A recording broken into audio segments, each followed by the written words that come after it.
Hey everyone, welcome back to Champion the Passion, a weekly pro wrestling podcast where we inspire you to champion your passions and celebrate the joy in what you love. I'm your host, my name is Victoria Daisy, and today we're going to be recapping everything that happened last night on Monday Night Raw. But before we dive deeper, don't forget to leave a 5-star review if you enjoyed. Follow me at It's Victoria Daisy across all social platforms and follow Champion the Passion across all streaming platforms. But let's dive right into the opening segment with main event Jey Uso. So Jey got on the mic to say that while he's got a lot of people talking into his ears like Roman, Jimmy, he's shutting it all out. And his sights are set on becoming a 2-time world heavyweight champion. But it didn't take long for his opponent, CM Punk, to come out. So Punk came out, got on the mic, and said that it's not a secret that him and Jey are friends. He said that he always tries to put himself in his opponent's shoes, but this time he couldn't because, well, he's never been in that situation before. He said that Jey has what it takes. His actions speak for themselves. Then he asked him, "How far are you willing to go?" Punk said that after he lost the belt at SummerSlam, he realized that he needs that championship more than air.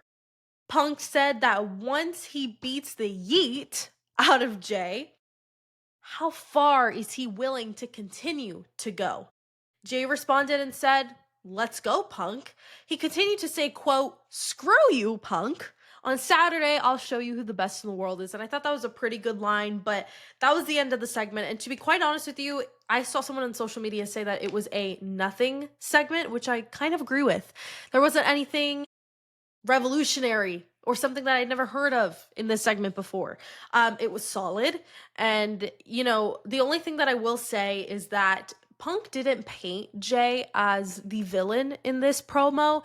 Instead, Jey painted himself as the villain in this promo, which I feel is a little bit interesting considering we have been hearing the rumors about Jey Uso turning heel, and I still do believe that is a strong possibility. It's like a 75% chance that that's going to happen on Saturday. And so that heel turn could really determine who actually wins this championship. So I'm really curious to see who it's going to be, but let's talk about the first match of the night. We had a number one contendership match. Winner faces Dominic Mysterio at Saturday night's main event for the Intercontinental Championship. We had Rusev versus Penta. This was a fiery and intense match. Both men brought all the action and energy that made it so very entertaining. I mean, all the spots were super cool. Obviously, we know Penta is a genius. And it was what I love to say, the classic battle between power and speed. I mean, this truly could have been the Saturday night's main event match on its own. I mean, this was truly so good. But of course, only one could advance. But that didn't even happen either because El Grande Americano and his minions came out to interfere in the match. They beat up Rusev and Penta. Penta and Rusev got back up, got their revenge, their lick back, and we're back to square one without a number one contender. So, what did WWE do? Well, what else did you expect them to do? We're getting a triple threat instead. Dominic will defend his Intercontinental Championship at Saturday night's main event against Penta and Rusev. And, we'll see what happens. I think it's going to be very interesting. All right, the next match of the night, we had Nikki Bella versus Roxanne Perez. Now, this was a pretty solid match. I mean, for those who know Roxanne's Total Diva lore, then you know how truly special this match was for her.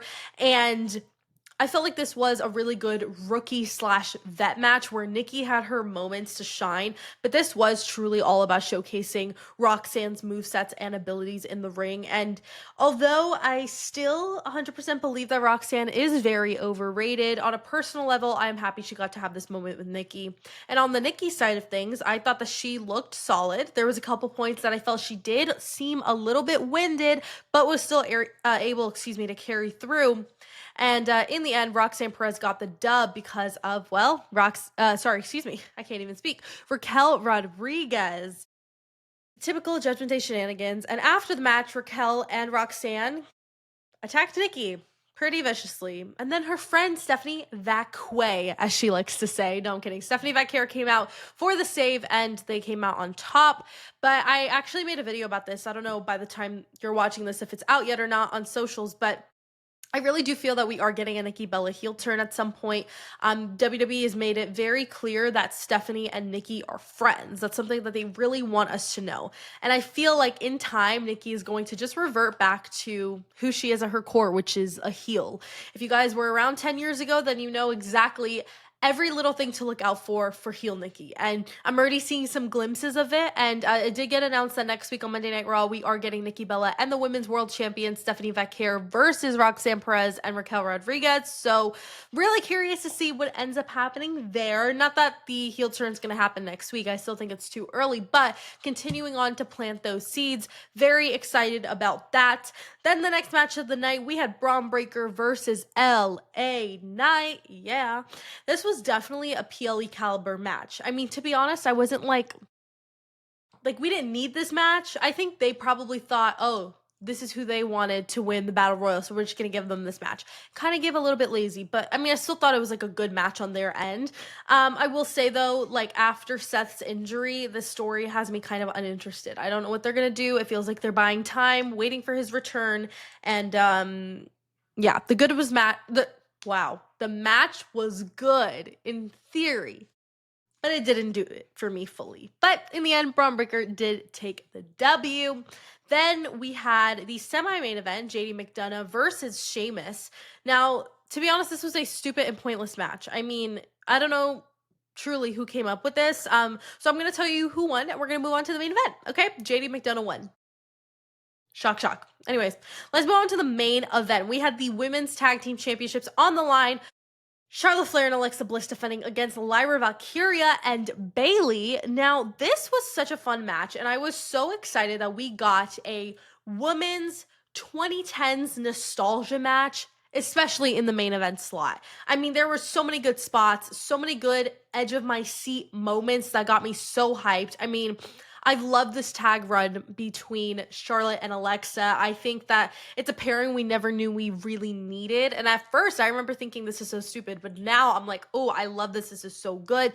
They oddly work so well together and just truly create magic. It was also so cool getting to see Lyra in there with so many of the best in the business. And I feel like that type of experience and gain of knowledge is what's going to make her be a great in the future as well. But in the end, Charlotte Flair and Alexa Bliss retained their titles. And I just have to say, the ending sequence was cinema. Let me break it down for you. So Charlotte had Bayley in a figure eight, to which Lyra tried to break it up, but then Alexa hit her with a twisted bliss, to which then both Charlotte and Alexa hit a double natural selection on Lyra and Bayley, and then Charlotte pinned Bayley. Absolute freaking cinema. I loved it. The main event was so good. Best match of the night, hands down.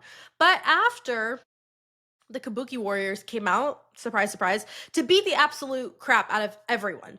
But then she kind of had some second thoughts before attacking Bayley, which I found kind of interesting. So I'm curious to see if that's a storyline they'll build off of, like Kabuki Warriors and then Lyra and Bayley. So curious to see where that goes moving forward. But let's head into my overall thoughts. I thought it was a pretty solid Raw, if I'm being honest. Not my favorite, but solid enough.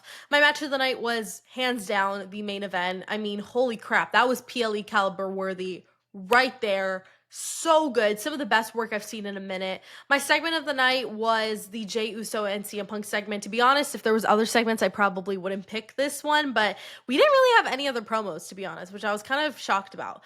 But I thought it was a solid go-home show before Saturday night's main event this Saturday, November 1st, streaming exclusively on Peacock, 7 p.m. Eastern, 4 p.m. Pacific. Overall, I'd rate the show about a 7 out of 10, so a bit of a dip in ratings. I don't remember what I rated it last week, but I believe it is a dip. But until then, thank you guys so much for watching and listening to this episode of Champion the Passion. Don't forget to leave a 5-star review if you enjoyed. Follow me at It's Victoria Daisy across all social platforms, and follow Champion the Passion across all streaming platforms. Don't forget to champion your passions and celebrate the joy of what you love, and I'll see you guys in the next episode. Bye.